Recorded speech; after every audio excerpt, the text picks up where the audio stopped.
ओम शांति। आज है 31 दिसंबर 2022। प्रातः मुरली। अब है मुरली का सार। मीठे बच्चे, तुम्हें शिव जयंती का त्यौहार बड़ी धूमधाम से मनाना है। यह तुम्हारे लिए बहुत बड़ा खुशी का दिन है। सबको बाप का परिचय देना है। आज का प्रश्न है, कौन से बच्चे अपना बहुत बड़ा नुकसान करते हैं, घाटा पड़ जाता है, घाटा पड़ता है। उत्तर है, जो बच्चे चलते चलते पढ़ाई छोड़ देते हैं वे अपना बहुत बड़ा नुकसान करते हैं। बाबा रोज इतने हीरे रत्न देते हैं, गोहे पॉइंट्स सुनाते हैं। अगर कोई रेगुलर नहीं सुनते हैं तो घाटा पड़ जाता है, नापास हो जाते हैं, स्वर्ग की ऊंची बादशाही गवा देते हैं, पद भ्रष्ट हो जाता है। आज का गीत है, रात के राही थक मत जाना, सुबह की मंजिल दूर नहीं। अब है धारणा के लिए मुख्य सार। पहली पॉइंट है, इस पुराने शरीर का श्रृंगार नहीं करना है, वनवाह में रह नए घर में चलने की तैयारी करनी है। दूसरी पॉइंट है, ज्ञान स्नान रोज करना है, कभी भी पढ़ाई मिस नहीं करनी है। आज का वरदान है, महानता के साथ निर्माणता को धारण कर सर्व का मान प्राप्त करने वाले सुखदायी भव। महानता के साथ निर्माणता को धारण कर सर्व का मान प्राप्त करने वाले सुखदायी भव। डिटेल है, महानता की निशानी निर्माणता है, जितना महान उतना निर्माण, क्योंकि सदा भरपूर है।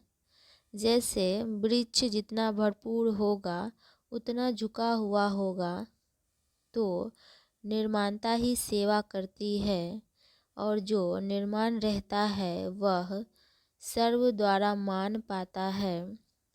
जो अभिमान में रहता है उसको कोई मान नहीं देता, उससे दूर भागते हैं। जो निर्माण है वे सुखदायी होंगे, उनसे सभी सुख की अनुभूति करेंगे, सभी उनके समीप आना चाहेंगे। आज का स्लोगन है, उदासी को तलाक देने के लिए खुशियों का खजाना सदा साथ रखो। उदासी को तलाक देने के लिए खुशियों का खजाना सदा साथ रखो। अब है मातेश्वरी जी के अनमोल महावाक्य। आज का गीत है, नयनहीन को राह दिखाओ प्रभु। अब यह जो मनुष्य गीत गाते हैं, नयनहीन को राह बताओ, तो गोया राह दिखाने वाला एक ही परमात्मा ठहरा। तभी तो परमात्मा को बुलाते हैं, और जिस समय कहते हैं प्रभु राह बताओ, तो जरूर मनुष्यों को राह दिखाने के लिए खुद परमात्मा को निराकार रूप से साकार रूप में अवश्य आना पड़ेगा, तभी तो स्थूल में राह बताएगा। आने बिगर राह तो बता नहीं सकेंगे। अब मनुष्य जो मूझे हुए हैं, उन मूझे हुए को राह चाहिए, इसलिए परमात्मा को कहते हैं, नयनहीन को राह बताओ प्रभु।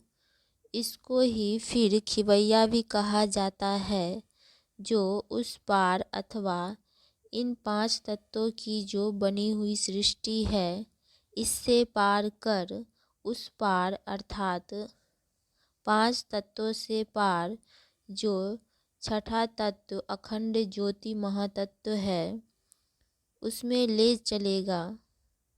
तो परमात्मा भी जब उस पार से इस पार आवे तभी तो ले चलेगा।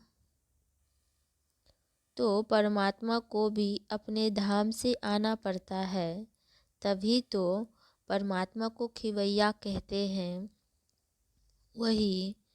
वही हम बोट को, आत्मा रूपी नाव को पार ले चलता है।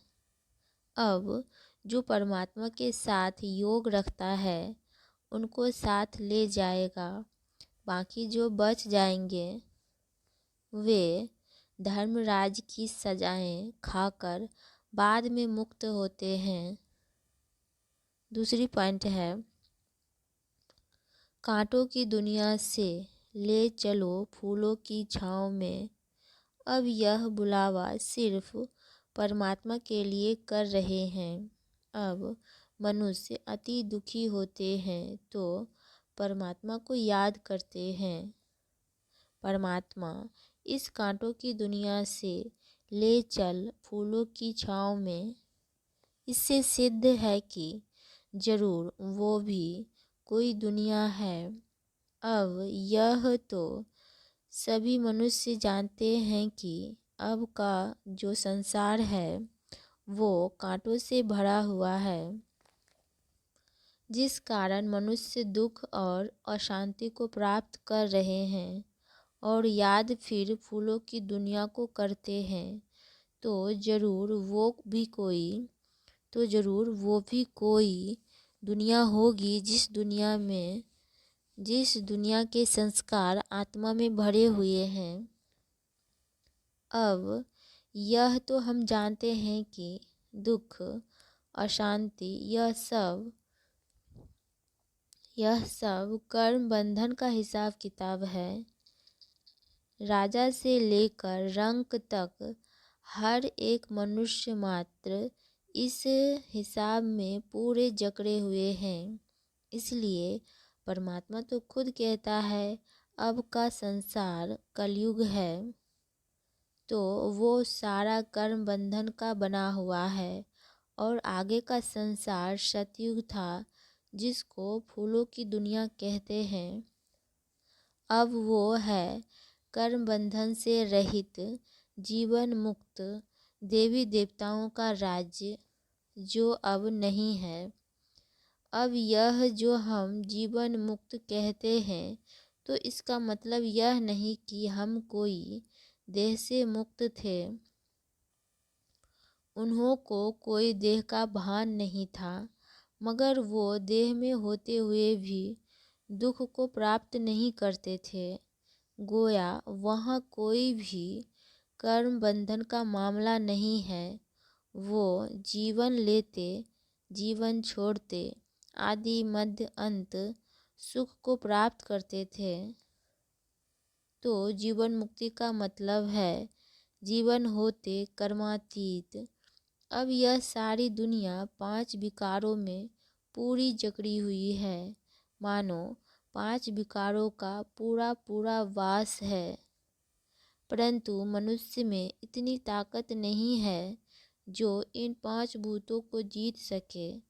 तब ही परमात्मा खुद आकर हमें 5 भूतों से छुड़ाते हैं और भविष्य प्रारब्ध देवी देवता पद प्राप्त कराते हैं।